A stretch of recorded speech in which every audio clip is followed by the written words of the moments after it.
La idea es poder hacer un balance político de lo que sucedió el domingo y de todas las cosas que han pasado a partir de ese momento, que tienen que ver con lo que preguntaba recién la compañera y con todo lo que explicó Patricia del salario recién. El domingo hubo elecciones, la mayoría quedamos impactados por el triunfo de La Libertad Avanza. Primero fue un llamado de atención, decir qué pasó acá, ¿no? Porque veníamos viendo que había malestar social, vemos en nuestra situación como laburantes, en las escuelas lo que le pasa a los chicos y a las chicas, vemos la situación de las universidades, bueno, las luchas que hubo de todo el colectivo de la discapacidad, jubilados, etcétera, todos los escándalos que saltaron del gobierno con lo de pesos libra, discapacidad, etcétera, etcétera. Y dijimos, bueno, va a recibir un golpe.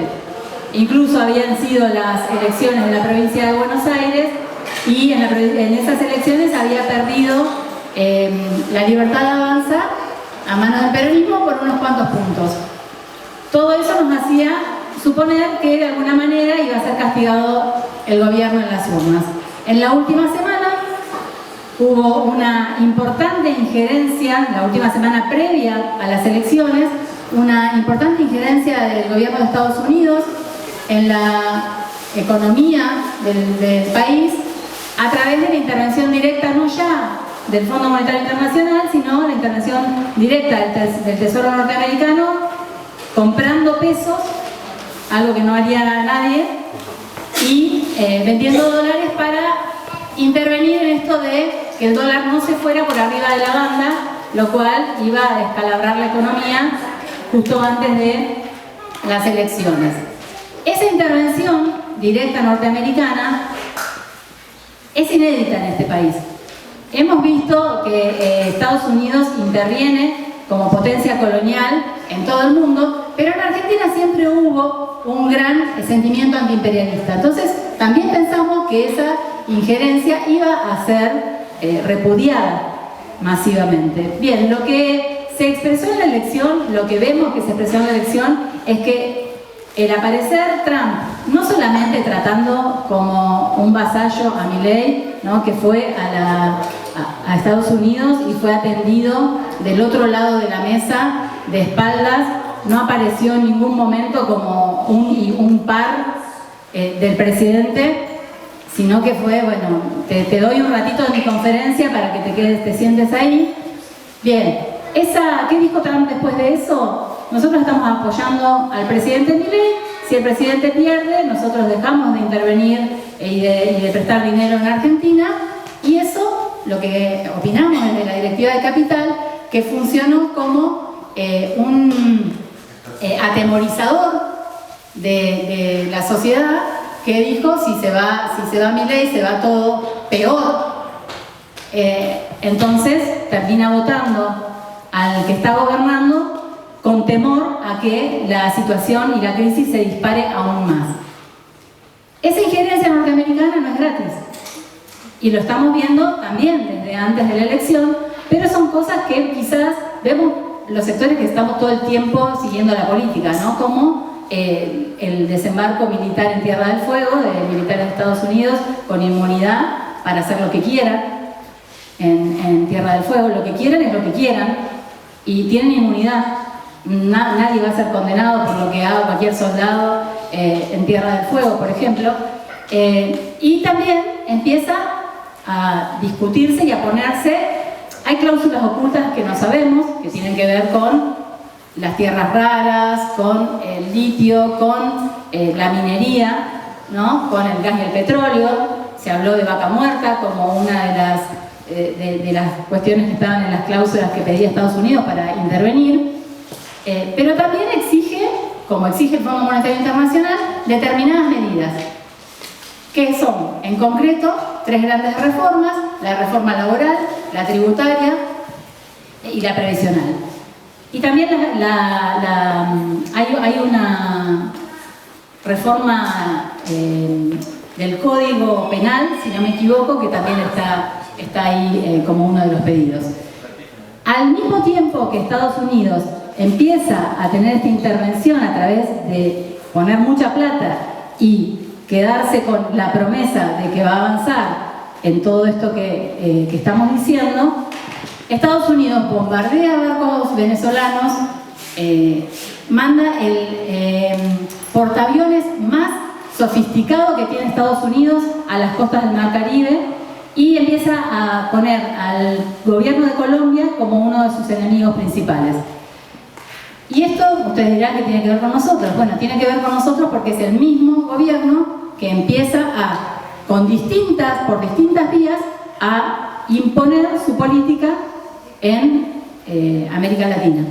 ¿Sí? El gobierno colombiano es uno de los gobiernos que claramente se ha pronunciado en contra de la política de Trump y de Netanyahu en Palestina, con el genocidio de Palestina, y contra las medidas imperialistas que permanentemente está llevando adelante Estados Unidos. Y bueno, con Venezuela tienen una historia de injerencia norteamericana muy fuerte, porque tienen intereses con el petróleo en Venezuela, y se han dedicado a bombardear y a derribar y matar gente, que lo que dice Venezuela es que son barcos de pescadores que ha derribado Estados Unidos, pero con el temor, digamos, metiendo el temor de que en realidad es el narcotráfico que avance, que Estados Unidos viene a luchar contra el narcotráfico. Entonces, con un relato de llevar la democracia a todos los países del mundo, con cuidarnos del narcotráfico y del terrorismo, Estados Unidos empieza nuevamente a tener una fuerte injerencia en América Latina. Y nuestro país está siendo clave para ese nuevo instalarse de Estados Unidos en América Latina. Y, como decía antes, esto viene con exigencias de parte de ellos, que el gobierno está empezando a aplicar a partir de que ganó el domingo. ¿Sí? El domingo entonces se instala un voto conservador que además queremos desmitificar un poco, porque parece que el país se hizo de derecha y pasa todo esto y la gente recontra de derecha y vuelve a votarle, qué sé yo. Nosotros decimos, paren. Ganó con casi 15 millones de votos cuando ganó para presidente y en esta elección sacó 9 millones de votos. O sea, descendió 6 millones. No es poca cosa. Y la primera fuerza que ganó en estas elecciones es la abstención. Hubo un 32%, entre un 32 y un 34% de abstención en esta votación. Histórica, desde el 83 hasta acá. Entonces, estamos hablando de un desgaste del régimen democrático porque la gente lo que empieza a ver es que nadie los representa. Entonces ya ni siquiera tiene sentido ir a votar. Y acá, perdón, me voy a tomar una licencia poética, pero hay una llorería de por qué no ganó el peronismo, como si el peronismo nos fuera a salvar de lo que está llevando adelante Milei. Cuando en realidad el peronismo nos trajo hasta Milei, con el gobierno de Alberto Fernández, por nombrar solamente el último, pero además en estos 2 últimos años, en estos 2 años en los que gobernó Milei y llevó adelante gran parte de estas terribles políticas, el peronismo que dirige los sindicatos, por ejemplo, no hizo nada. O sea, la CGT se dedicó a dejarlos gobernar, a negociar en su momento cuando fue la ley base y el DNU y estaba en peligro el negocio de las obras sociales y todo lo demás. Ahí la CGT hizo como alguna laraca cuando acomodó que seguir ganando lo que están ganando con sus afiliados y que a ellos no les toquen los beneficios. La CGT se quedó calladita dejando que avance todo. Contra toda la avanzada reforma laboral y previsional que había en la ley base y el DNU, lo único que hicieron fue algunas presentaciones judiciales y ahí trabaron esos capítulos de esas leyes. Pero ahora acaban de anunciar, hoy se reúnen con los gobernadores, vieron, porque además otra de las exigencias del Fondo Monetario de Estados Unidos es que Milei tenga un diálogo mayor con gobernadores y que genere el consenso que hasta acá no han generado y que algunas de las cosas salgan votadas, por ejemplo el presupuesto, que se vote el presupuesto del año que viene. Entonces ahora Milei empieza a tratar de recomponer el diálogo con los gobernadores que estaban muy enojados porque les dejaron de aportar lo que necesitaban para sus provincias y por eso armaron su propia lista de Provincias Unidas, los gobernadores. Bueno, esos mismos gobernadores que perdieron también la elección, ahora van a arrastrarse con Milei, que los convoca para avanzar con estas 3 reformas que le pide el Fondo Monetario Internacional y Estados Unidos, que son, como ya dije, la reforma laboral. La reforma laboral, ¿qué implica? Implica, por ejemplo, que la jornada laboral legal deje de ser de 8 horas y pase a ser de 12. Que la previsional implica que la jubilación, que en muchas provincias es en una edad más o menos coherente, 52 es acá para las mujeres y 55 para los varones, en otros lugares son 57 y hasta 60, bueno, 65, 70 es lo que están planteando, trabajar hasta esa edad. Bien, esas reformas las quieren impulsar a partir del 10 de diciembre, que asumen todos los nuevos legisladores, y votarlas en los últimos días de diciembre, es decir, en pleno verano. Nosotros lo que tendríamos que estar discutiendo hoy, convocados por nuestro sindicato a nivel provincial, es cómo vamos a enfrentar esas reformas. Los dirigentes sindicales de la CGT, de la CTA, de la CETERA y de cada uno de los sindicatos de base durante estos 2 años tendrían que haber estado organizando la resistencia a todas estas políticas de Milei. No lo hicieron. Entonces, haber puesto las expectativas electorales en un partido que dirige los principales sindicatos del país y que durante estos 2 años no hizo nada, dejó que avanzaran, que destruyeran a los jubilados, que destruyeran al colectivo de la discapacidad, que destruyeran la universidad pública, el CONICET y todo lo que tiene que ver con investigación, y poner la expectativa ahí, y bueno, tenemos que decirles que es un error. Para nosotros es un error poner la expectativa electoral en eso, porque lo que prometían era más de lo mismo, pero con buenos modales. ¿Sí? No hicieron ninguna promesa, por ejemplo, no dijeron no hay que pagar la deuda externa. Y si hay que pagar la deuda externa, entonces nuestros salarios tienen que ser peores de lo que son ahora. La salud pública no tiene que existir. Los jubilados tienen que morir de inanición si hay que pagar la deuda externa.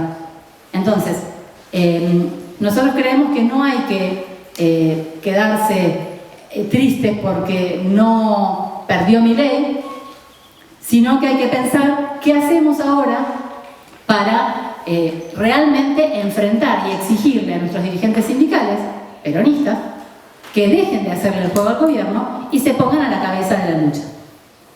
En concreto, en el país, dentro de estas 2 grandes coaliciones que nos hicieron creer que además eran las únicas 2 opciones, hubo una tercera opción a la que le fue bien dentro de lo mal que electoralmente se expresó todo, que es el Frente de Izquierda. ¿Y qué hay que decirlo? ¿Por qué? Porque también en esta idea de qué mal que está todo, se va todo a la derecha, si yo digo el peronismo no proponía más de lo mismo, entonces el que votó al peronismo también votó a un sector de la derecha. Bueno, hubo grandes sectores de trabajadores que en la Ciudad de Buenos Aires, en la provincia de Buenos Aires, bueno, incluso acá en Neuquén, votaron al Frente de Izquierda como una alternativa de los trabajadores, y se permitió de esa manera que en el Congreso de la Nación siga habiendo voces que cuenten, que digan, que denuncien y que sean la voz de los trabajadores ahí. ¿Con eso se resuelve la situación de los trabajadores? No. La situación de las trabajadoras y los trabajadores lo vamos a resolver si nos disponemos a organizarnos desde abajo, a poner en pie nuestras organismos de decisión, como son las asambleas, los plenarios de secretarios generales de INATEM, por ejemplo, los plenarios de delegados en todo el país, y además si tendemos a la unidad con otros sectores, porque acá el tema es que ningún sector se va a salvar solo. El ataque es tan profundo y es tan para todos, que si nosotros no pensamos cómo hacemos para, me voy a la provincia, en Neuquén, juntarnos con los trabajadores del hospital, con los trabajadores judiciales, con los trabajadores de desarrollo social, con los trabajadores del sector privado, con los precarizados, si no empezamos a pensar cómo hacemos para tender lazos con todos esos sectores, está muy difícil que podamos parar el ataque enorme que piensan hacer dentro de un mes. Entonces, nosotros hoy queríamos traer esta problemática acá porque nos parece que hay que, primero, sacar la desmoralización. Las elecciones del domingo no nos iban a resolver nada. ¿Fueron un balde de agua fría? Fueron un balde de agua fría. Ahora, pensemos bien los números, porque los números dicen que no es todo tan terrible como anuncian los diarios, Crónica, Clarín y todos en sus tapas para decir lo único posible es Milei. Entonces, lo único que está demostrado es que cada vez que nosotros nos organizamos, logramos parar los ataques y avanzar un poco. Bien, está planteado eso. Eso es lo que nosotros vemos en este momento. Creemos que tiene que suceder a nivel nacional también, que tenemos que lograr que la CGT llame a un plan de lucha nacional o organizarnos de tal manera, sector por sector, que le impongamos que se corra. O sea, si no vas a organizar, correte. Y empezar a coordinar entre los trabajadores que están luchando, porque hay trabajadores que están luchando porque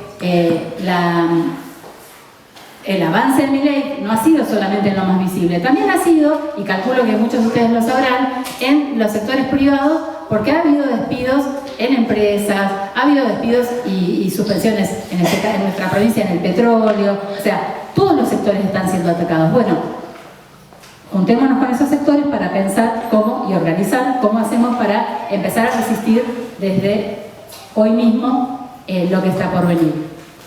Por lo que preguntaba recién la compañera, nosotros hace 2 semanas atrás, la CETERA, ¿se acuerdan que había sacado un plan de lucha? El 8 era una jornada de visibilización, el 14 era el paro nacional, y acá en la provincia, la conducción provincial de Aten estaba calladita la boca porque no quería que se sepa mucho de que había nada, ninguna cosa de lucha, porque le prometió a Figueroa, hace bastante tiempo ya, que no iba a pisar las calles, que no iba a haber paros y que no iba a haber movilizaciones. Entonces, mantuvo bastante oculto que había jornadas de lucha a nivel nacional. Nosotros desde Capital, desde Plotier, desde las seccionales opositoras a la conducción provincial, organizamos el 8 asambleas para decir, bueno, discutamos entre todos los trabajadores qué tenemos que ir a discutir con el gobierno cuando nos llamen a mesa de negociación, por ejemplo. Porque ya se sabía, el gobierno había dicho, después del 26 convoco. Al llamar a asambleas el 8 y poder discutir, que también recuerdo que lo llamamos con jornada de lucha, la jornada de lucha fue intentada de boicotear, los compañeros asistieron masivamente a esa jornada de lucha y ahí votamos el paro del 14. Y el 14, Aten Provincial había sacado un comunicado que se iban a ir algunos a marchar a Buenos Aires y otros, los que nos quedábamos acá, nos íbamos a tener que ir a Cutralcó a marchar. Que no había explicación de por qué había que ir a marchar a Cutralcó, pero ese era el plan. La única explicación es que no, le dijeron a Figueroa, te prometo que no va a haber una marcha en la ciudad capital. Yo me voy a Buenos Aires y a estos te los mando a Cutralcó. El 8 nosotros nos juntamos, votamos un paro y una gran movilización acá, y al otro día, oh, casualidad, la conducción provincial llamaba a marchar acá. Y la tuvieron que dejar hablar a Angélica Laguna, a la compañera de la oposición, en el palco. Que además, después entre bambalinas le dijeron, es la última vez que hablas. Porque claro, no le gusta el discurso que tenemos de la oposición. Pero, digamos, ¿cómo conseguimos las cosas que hemos conseguido hasta acá? ¿Cómo conseguimos sostener este sindicato como lo hemos seguido sostenido hasta acá? Con relación de fuerzas. ¿Y qué impone la relación de fuerzas? Nuestras asambleas, la organización por escuela. Hoy hay un montón de delegados acá y de delegadas. Mañana en la reunión anterior había 10 o 15 delegados menos. Entonces, esto es enorme. Que se sigan votando delegados y delegadas en nuestras escuelas es lo que le impide a la provincial avanzar en que esto se transforme en ATE y que mañana van, hacen un acuerdo, hacen 5 encuestas, aprueban el acuerdo y todo el 2026 nos tienen guardados. ¿Por qué no lo pueden hacer? Porque hay un 48% de este sindicato que se expresó en las elecciones que dice, en este sindicato se discute en la asamblea, se vota lo que se va a hacer adelante y se lucha. Cuando hay un ataque, se lucha. Entonces, ¿a qué estamos convocando hoy? A tratar de pensar juntas y juntos cómo vamos a hacer, cada uno de nosotros, para ir a dar esta discusión a las escuelas, para decir, compañeras, compañeros, tenemos ya una mesa de negociación el 5, una jornada de lucha que está amenazada. En el comunicado de prensa que sacó ayer la conducción provincial de Aten, dicen que nos van a sancionar, que va a ser una falta injustificada. Fíjense, el sindicato no te descuenta el día, porque no te lo paga. Entonces, ¿por qué salen ellos a decir que nos van a descontar el día? Porque Figueroa lo mandó a decir, che, decís que les vamos a descontar el día. O ellos le dijeron a Figueroa, che, por favor, descontarle el día a ver si logramos que no vaya nadie a esa jornada de lucha. Bien, lo que hay que ir a decir es, compañeros, lo que está en juego es mucho más que un día de descuento, es mucho más que una jornada injustificada. Lo que está en juego es si vamos a ser esclavos. Estos días hemos recorrido mucho las escuelas con las compañeras de la directiva y con algunas delegadas y delegados, y lo que dicen las compañeras es, estamos agotadas, el doble turno nos está matando, la realidad de las escuelas es durísima, el salario no nos alcanza para nada. Entonces, nosotros queremos incluso ir por más, queremos desnaturalizar el doble turno, compañeras, porque no se puede vivir así. No vinimos a este mundo a vivir para trabajar. Tenemos que pelear por cobrar un salario igual a la canasta familiar, de mínima, con un solo turno, para poder vivir realmente y para poder pensar y para poder dar las mejores clases que podamos dar y para poder defender la escuela pública, que la están atacando brutalmente porque lo que quieren es favorecer el negocio de la escuela privada. Entonces, la discusión que tenemos que las queremos convocar a dar desde hoy hasta la semana que viene en las escuelas es esta. Hay que poner en pie un gran plan de lucha, porque tenemos que conquistar lo que explicó Patricia recién de salario, pero también tenemos que ir por intentar frenar la reforma educativa en todos los niveles que está destruyendo la educación pública, que es la educación de las pibas y los pibes. Después dicen cómo la sociedad no piensa y vota mal Bueno, nuestros dirigentes han colaborado en que pasen estas reformas que son completamente antieducativas, que son para que los pibes y las pibas no aprendan nada en la escuela pública. Y eso lo ha hecho el gobierno gracias a la complicidad de quienes están hoy en el sindicato. Y por último, no sé si vieron ayer la conferencia de prensa que hicieron desde la TEM provincial temprano, antes de sacar el comunicado contra la oposición. No sacaron ningún comunicado de prensa que diga vamos a rechazar la reforma laboral, vamos a poner en pie una lucha contra la reforma previsional.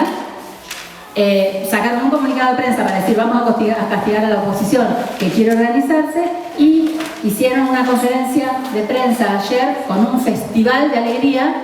Viven en Narnia esa gente, que solamente se explica porque las vocales y todos ellos cobran 7, 8 millones de pesos por mes y no trabajan prácticamente. Y porque muchos otros cobran su salario de la escuela, pero trabajan 5 horas en el Consejo Provincial de Educación. Porque en el Consejo Provincial de Educación hay un ejército de rentados que deberían estar en las escuelas y que están ahí siendo funcionarios al gobierno porque es más cómodo, es menos limante y agobiante estar ahí cobrando tu salario de maestra que estar en la escuela viviendo en las condiciones y luchando por las condiciones en las que estamos todos nosotros. Entonces, ¿para qué era esa conferencia? Para anunciar la lista de vocalías. Este mes, en noviembre, a fines de noviembre, hay elecciones de vocalía. La elección de vocalías es obligatoria para titulares e interinos. Votan todos y todas aquellas que estén en el padrón. Hay que ir a votar porque los titulares e interinos, porque si no vas, puedes tener algún tipo de sanción posterior para inscribirte, para distintas cuestiones. Entonces es obligatoria esa elección, y desde la Comisión Directiva de Capital, en mayoría, se ha definido llamar a votar críticamente a esa lista. Habemos algunos dentro de la Directiva de Capital que opinamos que no hay que votar a ninguno de los dos, pero bueno, eso será una decisión de cada uno de ustedes. Era nuestra obligación decirles que hay que ir a votar ese día porque van a tener problemas, si no, los que sean titulares e interinos, si ese día no aparecen como que fueron y votaron. Esa después es una discusión que tendremos que dar más profundamente y que también se puede abrir hoy acá, de si habría o no que votar a la lista gremial, que es lo que se ha hecho históricamente, porque antes de esta elección hay una elección interna en la que nosotros disputamos con la lista que ganó, que es la lista del TER, y que es la que hoy se enfrenta a la lista del gobierno, ¿sí? Entonces, históricamente, cuando uno pierde en una elección interna, va y después se somete a lo que votó, digamos, ¿no? Bien, entonces, compañeras, para pasar en limpio, abramos la discusión sobre qué hacemos en contra de las reformas que están en curso a nivel nacional, qué hacemos para que la jornada de lucha del 5 sea una jornada enorme, y bueno, cuáles son las problemáticas que ustedes ven que tenemos que abordar y cómo lo hacemos para realmente poder ponernos en pie ante todo lo que se viene. Lo último que les cuento. A partir del 14 de diciembre asumen las nuevas autoridades del sindicato. ¿Sí? O sea, a nosotras, a las que nos han visto la cara todos estos 4 años, nos van a ver hasta el 14 de diciembre. A partir del 14 de diciembre asume otra conducción. Y esto lo quiero aclarar porque muchas veces los compañeros y las compañeras votaron, nos vieron en los carteles, creen que seguimos lo mismo. No va a ser así. En la provincial va a estar, no va a estar Marcelo Goliardo, sino va a estar su esposa, Fanny Mancilla, y en la TEN Capital continúa la línea multicolor Bermellón Independientes, pero con una lista de compañeros y compañeras nuevas que están, muchos de ellos son delegados y delegadas hace bastante tiempo, entonces tienen una experiencia en el sindicato, pero bueno, son compañeros y compañeras que por primera vez, muchos de ellos van a tomar la tarea de dirigir el sindicato, obviamente con todas nosotras apoyando y acompañando todo lo que sea necesario. ¿Quieren levantar la mano los que son de la próxima directiva? Bien, allá tenemos 2, 3, 4, 5. Bien. Y faltan otros 8, 9 o 10. Pero bueno, nosotros estamos muy contentas y contentos. Obviamente que estaríamos más contentos si hubiéramos ganado también la provincial, porque estaríamos hablando de que este sindicato podría plantarse como una alternativa para el conjunto de los trabajadores de la provincia. Pero estamos muy contentas y contentos de que haya nuevos compañeros, de que hayamos podido armar esta lista. Haber podido armar una lista provincial y una lista en capital implica que hay un montón de nuevos compañeros y compañeras que toman en sus manos esta tarea, que dieron un paso adelante, que toman una responsabilidad que es enorme.